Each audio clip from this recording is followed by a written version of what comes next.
Hello बच्चों, स्वागत है आपका आपके यूट्यूब चैनल शिक्षा द एजुकेशन पॉइंट पर। पिछले वीडियो में हमने कक्षा 10 की हिंदी विषय की पुस्तक के काव्य खंड के पाठ 4 आत्मकथ्य के भावार्थ को समझा था, जिसके कवि हैं श्री जयशंकर प्रसाद जी। इस वीडियो में हम इस पाठ के प्रश्नोत्तरों को समझेंगे, साथ ही उसे कॉपी में कैसे लिखना है यह भी मैं आपको बताऊँगी। उससे पहले यदि आपने इस पाठ के भावार्थ का वीडियो नहीं देखा है तो आप लोग पहले उसे एक बार ज़रूर देख लें, ताकि इन प्रश्नोत्तरों को समझना आपके लिए और सरल हो जाए। भावार्थ के वीडियो की लिंक इसी वीडियो के डिस्क्रिप्शन में मैंने दी हुई है, तो आप उसे एक बार ज़रूर देख लें। तो चलिए शुरू करते हैं आत्मकथ्य पाठ के प्रश्नोत्तर। तो इस पाठ का पहला प्रश्न है, कवि आत्मकथा लिखने से क्यों बचना चाहता है? उत्तर है, कवि आत्मकथा लिखने से इसलिए बचना चाहता है क्योंकि उसका मानना है कि उसने जीवन में कोई बड़ी उपलब्धि हासिल नहीं की है। अभावों से भरे उसके जीवन की कहानी सुनकर लोग उसका उपहास उड़ाएंगे। आत्मकथा लिखने से उसे अपने दुख दर्द याद आ जाएंगे और वह दुखी हो जाएगा। अर्थात लेखक यह सारी बातों को सोचते हुए अपनी आत्मकथा को लिखने से बचना चाहता है या अपनी आत्मकथा नहीं लिखना चाहता है।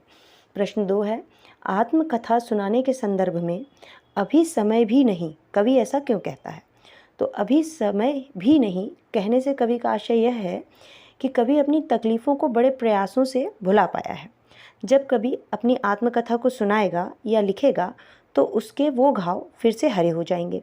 इसलिए कवि अपनी आत्मकथा को सुनाना नहीं चाहता है और वह इसके लिए यह बहाना बनाता है कि अभी उसके पास समय नहीं है।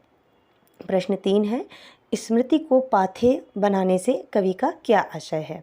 तो उत्तर है, कवि अपने जीवन की सुखद मधुर स्मृतियों को अपना सहारा मानता है। पाथेय का अर्थ होता है रास्ते में जो भोजन हम करते हैं, रास्ते के लिए जो भोजन रखते हैं उसे पाथेय कहते हैं।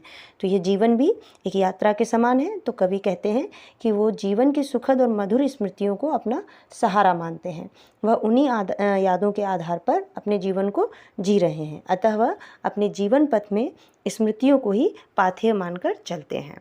और प्रश्न 4 जो है वह है, भाव स्पष्ट कीजिए, और उसके अंतर्गत अनुवाद दिए हुए हैं। जैसे कि पहला दिया हुआ है कि मिला कहाँ वह सुख जिसका मैं स्वप्न देखकर जाग गया, आलिंगन में आते आते मुस्किया कर जो भाग गया। और खा नंबर पे जिसका भाव स्पष्ट करना है वो पंक्ति है कि जिसके अरुण कपोलों की मतवाली सुंदर छाया में अनुरागिनी उषा लेती थी निज सुहाग मधु माया में। तो इस से ये जो पंक्तियाँ आपको दी हुई हैं इसके अनुवाद मैंने पिछले वीडियो में भावार्थ में आपको समझाए हैं, तो आप उस वीडियो की हेल्प ले सकते हैं। उस वीडियो के माध्यम से आप इस प्रश्न के उत्तर को लिख सकते हैं। वहाँ पर मैंने इसके अनुवाद को समझाया भी है और उसे लिखना कैसे यह भी बताया है।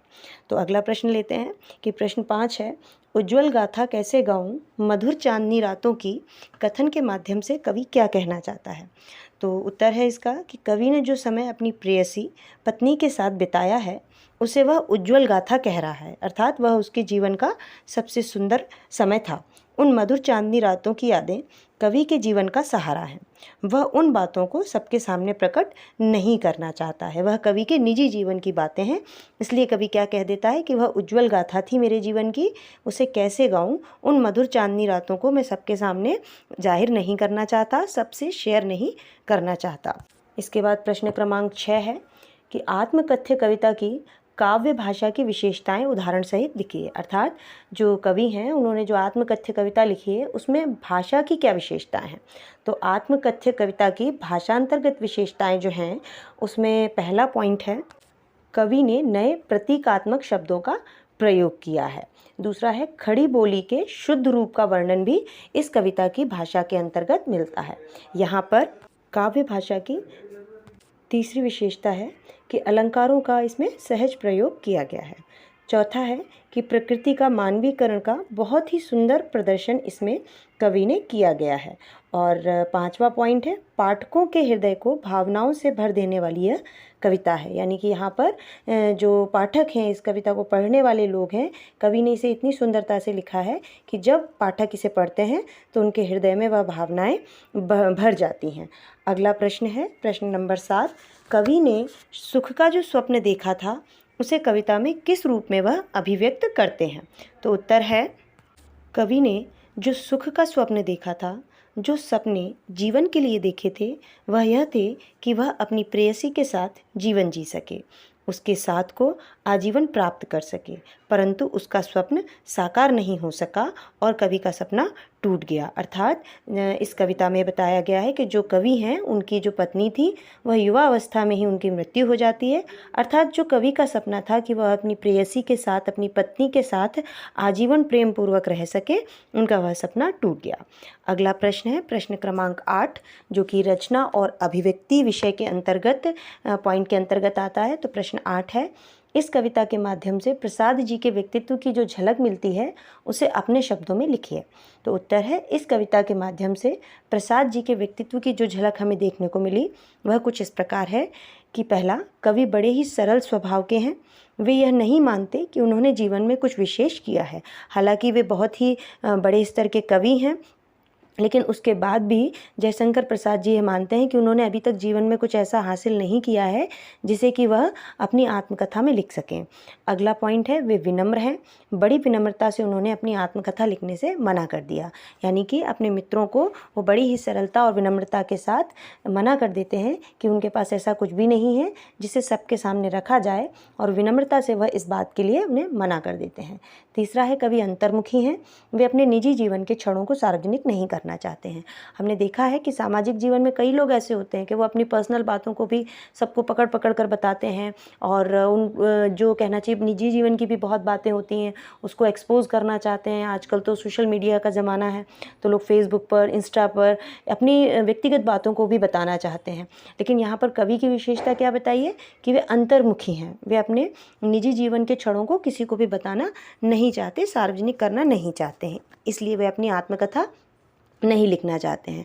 और अगला प्रश्न है, आप किन व्यक्तियों की आत्मकथा पढ़ना चाहेंगे और क्यों? तो वैसे तो ये प्रश्न व्यक्तिगत बच्चों से पूछा गया है, लेकिन कैसे इसे लिखना है इसके लिए मैं हिंट दे सकती हूँ आपको, और वही मैंने एक छोटे से उत्तर के रूप में लिखा है कि हम सफल व्यक्तियों की आत्मकथा पढ़ना चाहेंगे, क्योंकि सफलता सहज नहीं मिलती, सक्सेस हमको ऐसे ही नहीं मिल जाती, उसके लिए बहुत प्रयास करने पड़ते हैं, और उसके लिए जब बहुत प्रयास करते हैं तो सफलता मिलती है। तो उन प्रयासों को जब हम पढ़ते हैं तो हम उससे इंस्पायर होते हैं, हम प्रेरित होते हैं, हम भी कुछ अच्छा करने के लिए। तो ऐसे व्यक्तियों में जैसे स्वामी विवेकानंद हुए, भगत सिंह हुए, डॉक्टर APJ अब्दुल कलाम हुए, ऐसे लोगों की हम आत्मकथा पढ़ना चाहेंगे। इसके बाद प्रश्न 10 है कि कोई भी व्यक्ति अपनी आत्मकथा लिख सकता है, उसके लिए विशिष्ट या बड़ा होना ज़रूरी नहीं है।